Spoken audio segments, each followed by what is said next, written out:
I'm very happy to be here in Sitges on Saturday morning at 9 o'clock. Thanks for inviting me. I think in the movie you've seen a lot of images, some information about new trends. I think we are in a pretty much exciting time for economy, for politics, for companies, and therefore for management, and therefore for the human resources. It is clearly a radically shifting context for workforces, the workplace, and I would say work in general. It is clear to me, and I think to all of you, that technology is actually advancing at unprecedented rate. Technologies like artificial intelligence, mobile networks, sensors, and social collaboration platforms are revolutionizing the way we live, we work, and the way we also communicate. And I can tell you, this space is just only accelerating. And these things is, and I'm sure you experience that in your daily life, is actually causing stress for individuals as well as for organization. And a lot of research shows that employees and structure are, I would say, more overwhelmed than ever in the recent history. 65% of the children who are now starting school will end up doing jobs that actually hasn't been invented yet. And in the next 10 years, as I was saying in the movie, 50% of us will no longer be doing the same job as today. And I hope I will be retired, actually, in 10 years' time. In a few years, we will see maybe air traffic control for street traffic for cars. We will see driving schools teaching how to fly drones, or we will see robot police officers and detectives, why not?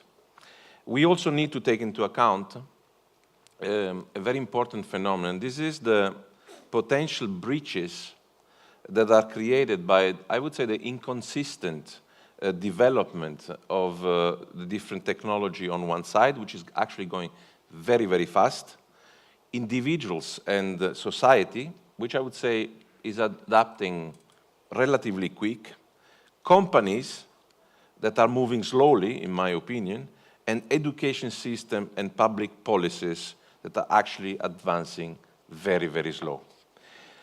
Now, in that context, I think HR could play a key role to solve the complexity of the challenge that we have to master. Help, for example, leaders and organizations to adapt to technology, to help people to adapt to new models of work, new kind of career path, and encourage changes in the companies, in the society, for the regulators, and for public policies. In the corporation world, I actually see, I would say, two key issues around the corner. First one is a massive demographic shift with people who live and work longer than ever. And on the second, let's say the second one, I would say the urgency to avoid the competence gap coming from the digitalization of society. I will be more precise on that. Let's begin with the demographic change. For the first time in history, 4 or 5 different generations will actually work under the same roof. That's a completely new challenge for organizations. Now let's play a little game. I would like you to raise your hand, the one that are born between 1946 and 1964. Don't lie. Raise your hand. I'm not asking this to the ladies. You are the so-called baby boomers, and you're actually making up to 17% of the total population. You are defined as workaholics. You like to make long speeches. You like to write very lengthy emails. You build a corporation. You build hierarchies, functional organizations, and bureaucracy. All of this were actually perfect to manage consistent growth with no volatility in the economy and, I would say, stable growth in the demand. Now it's the turn of my generation, so-called Generation X. So please raise the hand, those who are born between 1965 and 1980. 1980, yeah, it looks like a big majority here. Actually, we are here overrepresented because now this generation makes up to 20% of the working, let's say, population. They have taught us to work and play hard, to make money, to spend money. We are the MTV generations and are, I would say, therefore used to processing information, I would say, visually. We love images so much that we have invented PowerPoint. Alessandro, who is the creative mind behind this presentation, believes it's the worst invention of mankind. That's why he's using another program to make this very creative presentation that you see behind me. Then there is Generation Y, or Y in Spanish, or the millennials, as they are commonly known. These are those who are born between 1980 and the year 2000. They represent 24% of the population. This is already the biggest workforce. Are there any of them here in the room? Wow. I think somebody's lying. 1980 to 10. I got two at home, and 4,000 of them at SEAT. They are adapters and improvers. They love sharing with no inhibition and are crazy about technology. They like creative tasks. They look at what's in for them in their job. They are pretty flexible, and they work only if they enjoy it. They start to talk about life-work balance very, very soon. They are spoiled by their parents. They grew up in a volatile economy environment, and they are not trained by families and school to understand the concept of hierarchy. At least I can say that for my kids. And finally, you have Generation Z or post-millennials or centennials, depending on how you want to define them. Those are born after 2001. Are there some here? No. Why? Because most of them are still looking for their vocation. Vocation, it's an important word for them. You will hear it many, many times in the future. They grew up with terrorist attacks and financial crisis. They are realistic, pragmatic, optimistic, and have actually, as it should be, great expectation. They don't like to talk. They send you short messages, or they just send you a picture on the mobile phone. They have learned to operate tablets, apps, and online games at the age of 5. Now, the most important to understand now is the millennial generation. This is the trendy generation. In any conversation with the HR manager, I'm sure you will confirm that. And interest in them has led to a new consulting industry that is worth $150 billion annually, according to a study from IBM. because they are going to represent the majority of the workforces very, very soon. At SEAT, for example, they already account for around 27%, Xavi. By 2020, that means in 3 years, they will also already be accounting for 50% of our workforces and of the working population in general.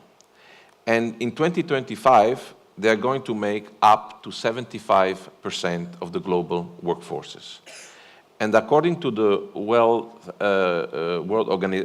Health Organization, millennials are actually going to be fit to work until they are between 74 and 77 years of age. The poor things, poor guys, pobrecitos. Millennials are the generation with the highest level of education. 4 out of 10 young people of this age have a university degree. And to be more precise, 44% women versus 34% of the men. 20 years ago, when the Generation X, my generation, was at the same age, there were half as many. On the other hand, we are, and this is, I think is a pretty serious problem, underutilizing their potential. The unemployment rate in Spain was 26% in 2016, when the unemployment rate of the Generation X at their age, so in the year 2000, was just 17%.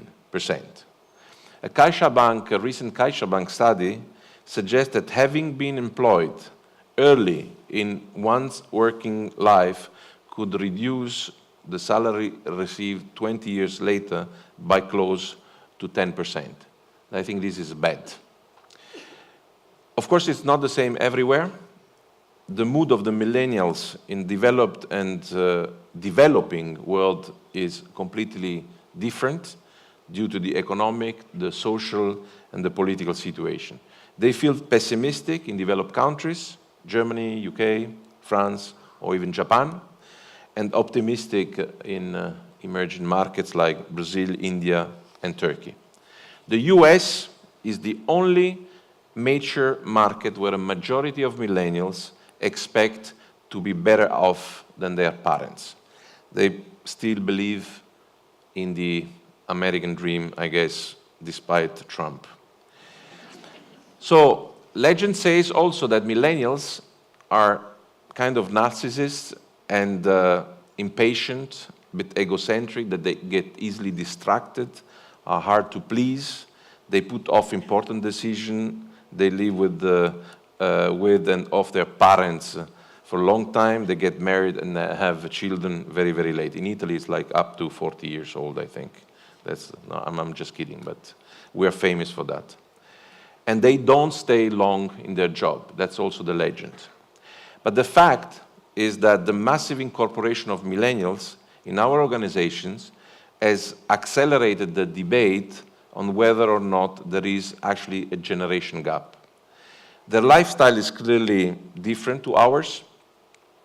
If I go back when we were in the Generation X, 25, or even the baby boomers, how many of you were, for example, vegetarian? How many have traveled on a long weekend to London or even to New York? How many of us had a friend on the other side of the world, just a click away on the internet or on a mobile phone? But in fact, when you look a bit closer, you understand that they are maybe formally different, but substantially, it's always the same story. Employees of all ages are very similar in terms of their attitudes and values at work. Most of the differences are due to the different age and the life stage they are actually in. And of course, it's also different due to the hope generated by opportunities given, for example, by the economic cycle. In other words, it's not that people born after 1980 are kind of egocentric. It's that young people are egocentric. And that goes away as they get older, because maybe there's less reason to be egocentric when you're older, unfortunately. The real difference between millennials and older employees is that they are the first one born into the digital era, using mobile phones, using social medias, instantly accessing to data and ideas. Computers and machines are pushing us away from repetitive and basic reasoning duties and pushing us to higher intellectually intensive tasks. So, for example, what's the point at memorizing tons of information when you have Google or Wikipedia, for example? And that's why, whether we belong to one generation or another, the major shift for our organization today is technology that is transforming society and is transforming business. And by the way, this is the first time in many decades that society is actually moving faster than business. The revolution is coming from outside and is not dictated by companies and by the industry. And in order to address these challenges, I think that the business culture has to change. We have to rethink structures, functions, we have to rethink processes, understand how to foster collaboration and cooperation within and among different businesses, learn how to create networks and ecosystems, and accept that technology that we have not invented inside needs to be integrated in our professional life, and for a lot of people, this is pretty tough to accept. We will have to develop also new skills. Workers of the future will spend more time on activities that machines are less capable of, and less time on predictable physical activities where machines are already exceeding human performance. The skills and capability, I think, will also shift. They will be more generic, or if you want to call it differently, transversal, independently from the profession or the sector you are in. We will require more social and emotional skills from the people and more advanced cognitive capabilities, such as logical reasoning, managing people, communicating, problem solving, critical thinking, computational thinking, creativity, and teamwork. Any extra hours dedicated applying expertise will be at the expenses of hours dedicated to collecting and processing data. They will get, according to some studies, very, very quickly get reduced actually by 50%. And these new values move customer-centric process to human-centric approaches. Employees aren't looking anymore for a guiding light from the management, for example. They want to be the guiding light. We must promote adaptability, self-determination, autonomy in decision-making among employees. Also principles like equality, responsibility, neutrality, transparency, participation, and even critical thinking are very important for this new generation, for the culture of organization that want to compete into the future. Whatever age you may be, to be performing, you have to know what machines can do for you. And for all of that, we need help. And that help is called continuous learning. The problem is that today's education system, rigid and not very dynamic, dates back to the first industrial revolution and hasn't changed much a century and a half later, despite the changes that have radically transformed our society. That's why there is a gap between what companies need and what the education system offers. And amongst the most humanistic knowledge, for example, ethics, psychology, sociology, there is an urgent need to revert to education and science. At SEAT, for example, we have recently adapted the program of our apprentice school This is a pioneering center in Spain in dual vocational training, so the people work and study.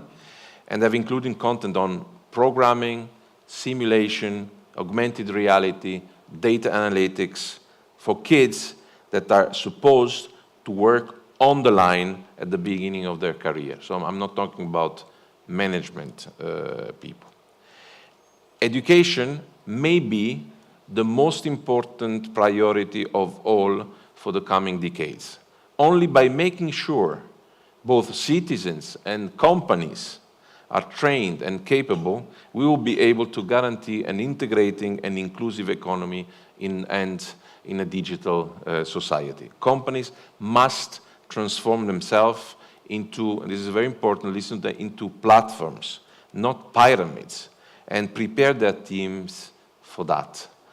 All of this, I have to say, is actually not science fiction. You just have to look to the north, to Finland, for example, a country with only 5.5 million inhabitants, where an original approach to education was formulated and implemented more than 30 years ago. And that has made this small country into a role model for nearly all Western nations. Finland obtains the best global score for its education system, and its economy ranks among the best position with benchmark training centers. Because continuous learning, I repeat it, is and will be crucial.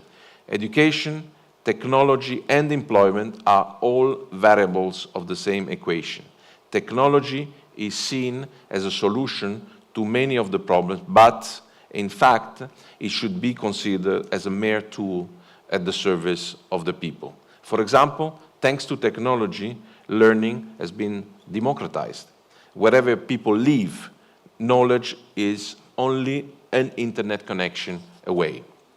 E-learning and the so-called massive open online courses are available to everyone and make it easy to build skills quickly, easily, and on users' own terms and needs.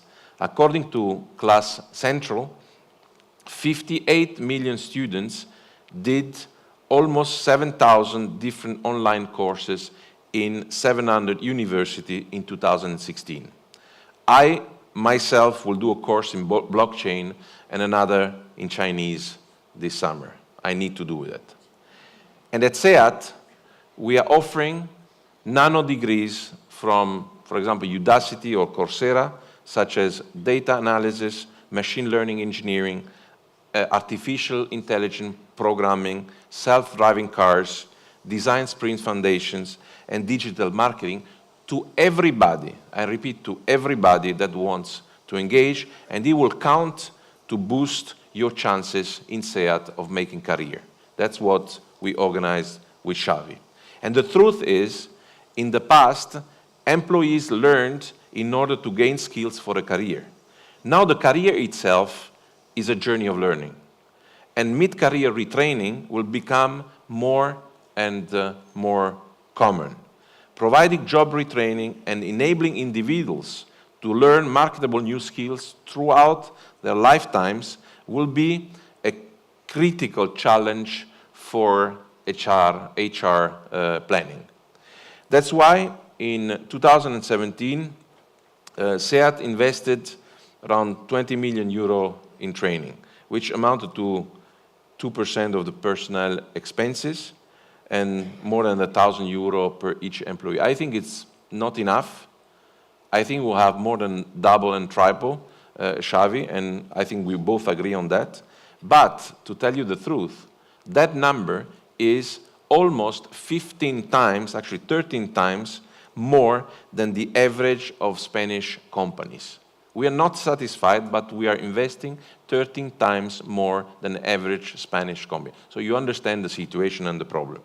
So coming back to Finland, there are more than 350 entities among public institutions and private ones, 200 and 150, that offer services related to e-learning during all levels of education. Since 2001, they have been promoting a collaborative structure among universities to coordinate their information system in such a way that the entire university community can share resources and services in order to promote lifelong learning.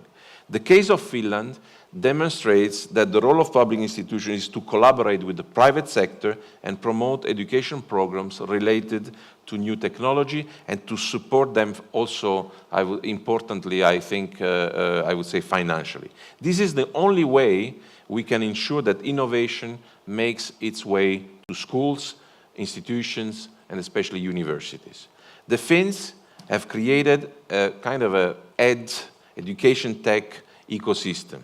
It is fueled by a startup incubation program, and it is perfectly aligned with the fundamentals of its education system. We actually could export, and that could be a good discussion also for your community, we could export that in other countries in Europe. But the million-dollar question is, what can we do to tackle these challenges? How must we transform ourselves, and what is our role as leaders?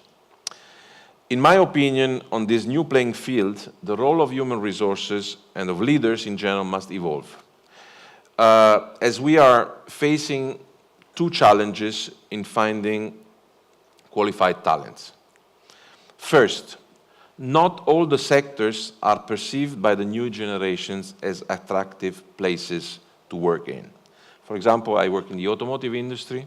The automotive industry is seen as a noisy factory with oil stains on the floor, which, by the way, is not valid anymore. And this is not helping us. Recent graduates, we know, prefer companies such as, I don't know, Google or Facebook, or even just the next techno startup. They don't want to work in big corporation. That's a very clear trend. And the second challenge is that the most highly thought profile are very, very rare. And every company is looking for the same ones. The European Commission estimates that by 2020, in Europe, there may be a demand for digital profiles without covering, so that means they are not there, more than 750,000 jobs. And we don't have them.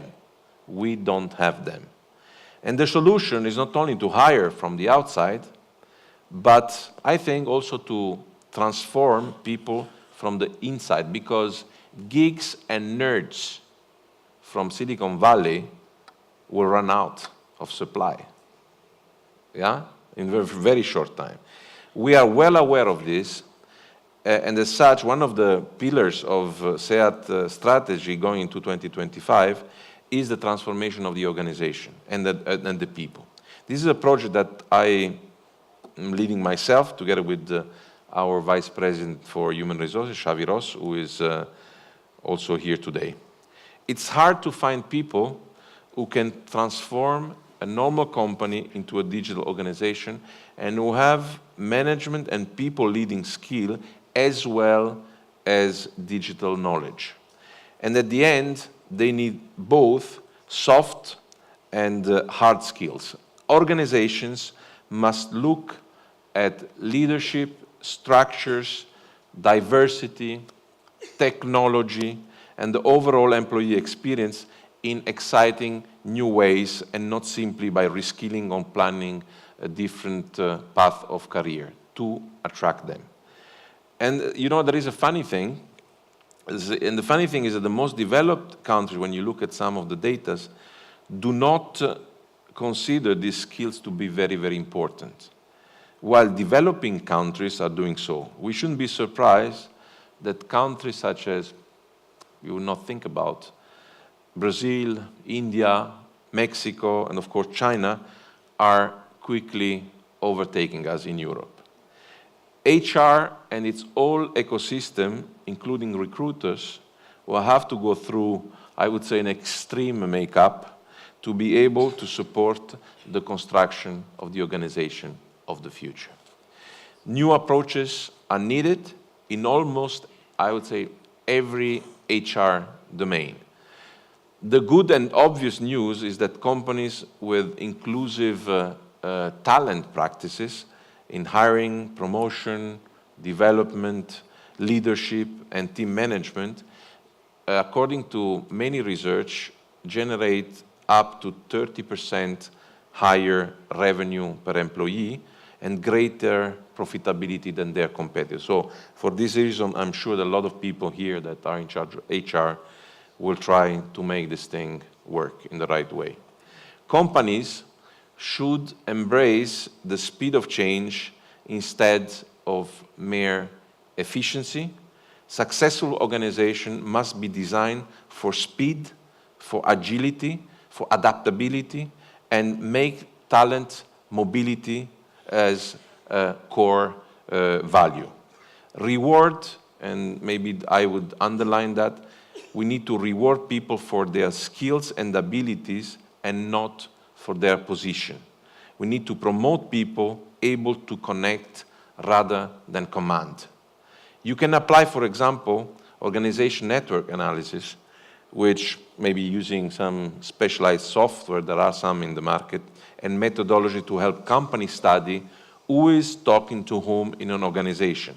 From what I've read, only 8 to 10% of companies are using this so-called ONAS software today. You can use it to redesign your organization and maybe find that many competencies in the organization are actually underutilized. We discovered where we had people experts in blockchain in SEAT just by looking at some Facebook groups for our Facebook business platform that we are using. We have to adopt new team-centric model, and we know that new team-centric model can generate 10-15% in total revenue. Another aspect that is already being transformed is how talent is being recruited. Only 50%, according to some of the data that I've read to prepare this presentation, only 50% of leaders believe their companies do an excellent job cultivating and monitoring long-term relationship with potential future talent. So for the one that are in the recruiting industry, there is still potential and work to do. And at SEAT, for example, we are trying to improve and to get more modern and progressive. We have already organized, for example, 2 hackathons that we call the SEAT Disrupt in Barcelona and Madrid, where young people are faced with challenges related in particular to mobility. That is the topic that of interest for us. And it was very interesting because we just look at them in action, how they solve problems, how they interact, and how they communicate. We didn't look at their background or their CV. For instance, companies like Google or Walmart, they recruit talent by publishing riddles in the media to attract their attention. So what I'm trying to say is that the focus should shift from checking credentials to confirming skills. People should not sell their CV, but rather their proposals. And diversity, I think, is also an added bonus. I think, and I have a long-term personal experience moving around countries and companies, diverse, what I was able to integrate, I hope. But diverse and inclusive teams, I am convinced, are more innovative, engaged, and creative in their work, as they feel free to speak up and therefore fully contribute. At SEAT, I think, Xavi, there are, I think, already employees from 4 or 5 generations, coming from 61 countries, speaking 25 different languages. So we live diversity every day. We are a Spanish company with a German shareholder, an Italian CEO, and it's what we can see that in our daily life. A new approach to continuous performance is also a topic. At SEAT, we have implemented OKRs frameworks to measure the performance of managers and thus ensure continuous feedback and achieve alignment and commitment. You will probably need to train management on how to give feedback and how to be full-time coaches rather than, let's say, once in a year judges for the employee. We don't talk about people. We talk with people in open conversation. And as trust grows, feedback becomes more and more direct and constructive, and changes are accepted. At least that's our experience. Some companies shift from focusing just on employees' individual achievements to evaluating their contribution to a team and the team's impact on the driving overall business goals. We haven't achieved yet, I would say, that level, at least in SEAT. Another thing we must accept is, and this is for me an important point, is that we need to push to accept to push the boundaries of leadership. Great leaders have to succeed in a context of ambiguity. Everybody will agree with that statement. Now, we are facing an even greater pressure as the speed accelerates and uncertainty structurally increases. I personally believe that there are 4 levels of sophistication in running an organization. And they are not necessarily, one excluding the other. They can be, I would say, complementary. The first run is to run an organization through KPI. That means, you fix KPI for everything, you benchmark, and you measure everything. The second level is to run an organization engineering perfect processes with the hypothesis that this will make the work independent from the quality of the people. The Germans are very good at that. The Japanese are very good at that. And the third level is what I would call the creative organization, where you create the condition for people to use 100% of their brain capacity and their creativity. This is the creative company. The fourth one, which is actually very rare and difficult to achieve, is to make an organization believing in a purpose that is bigger than the company itself. When you're doing that, then you are reaching the heart of the people. And when you do that, I think you can survive any situation. And the story of purpose is very important for the next generation.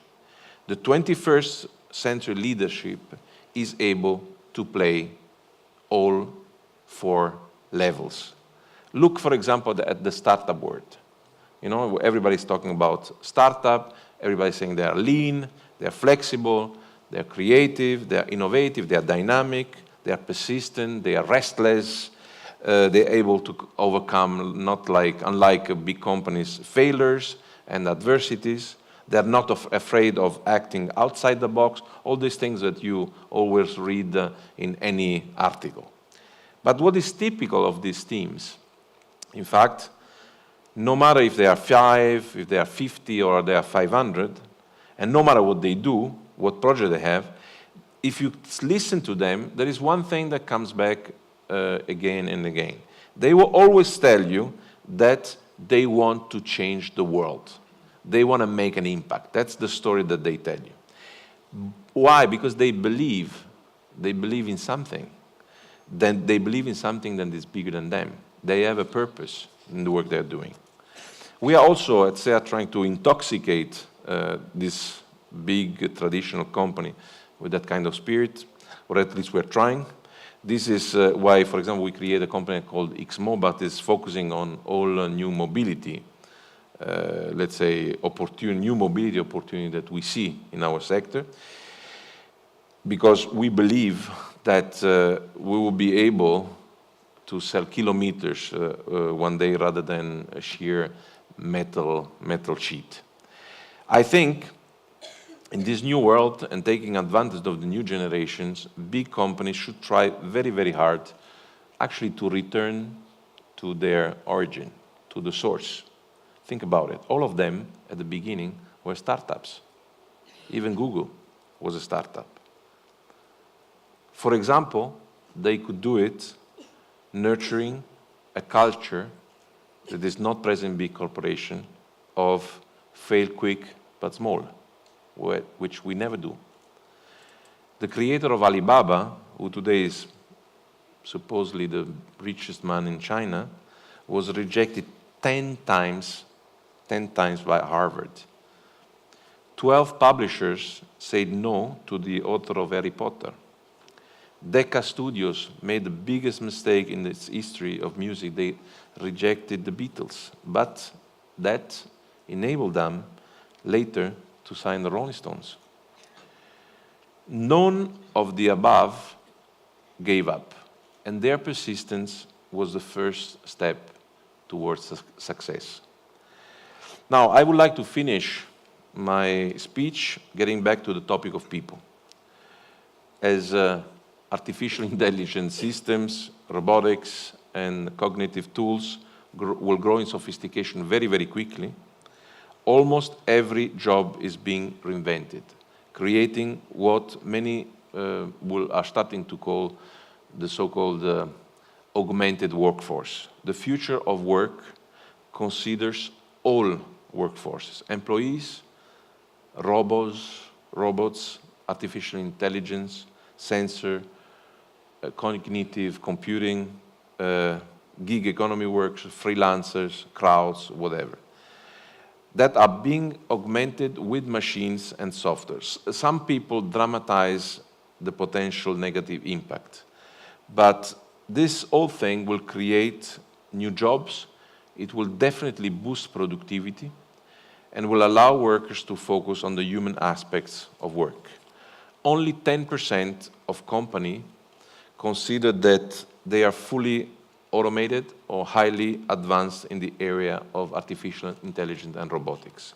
Only 17% of executives are ready to manage a workforce composed by people, robots, and computers, side by side. Our job is to rethink not only what work needs to be done, but the range of talent, segments, and technology that can be used in combination to best complete that work. This is a completely new scenario.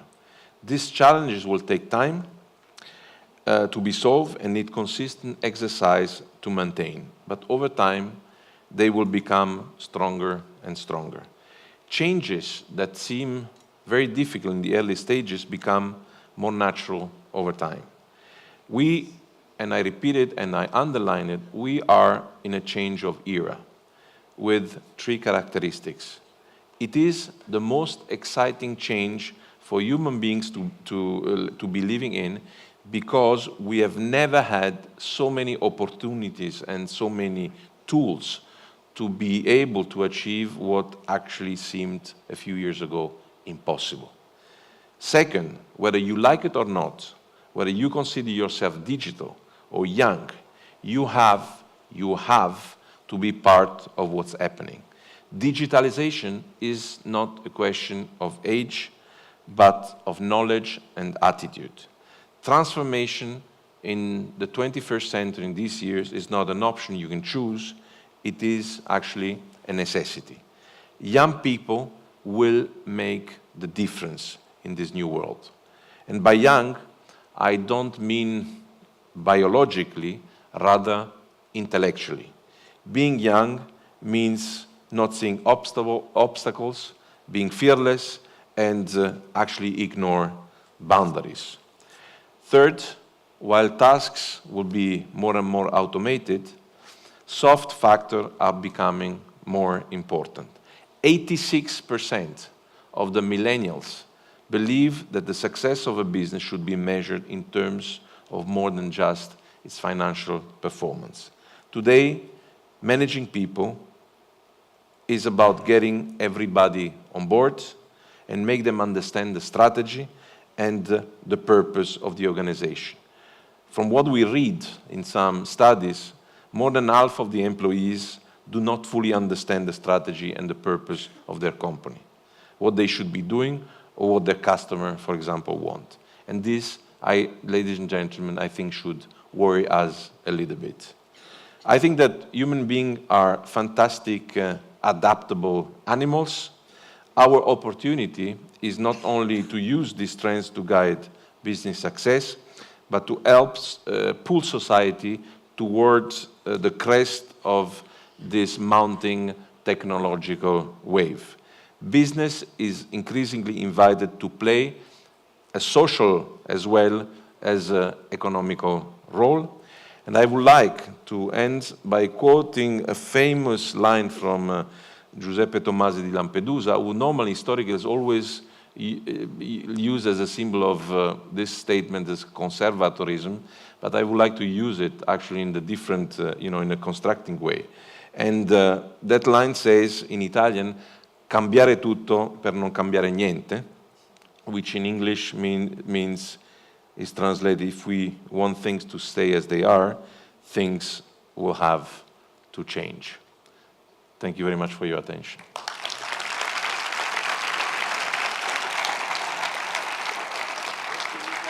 Welcome. Thank you very much. Just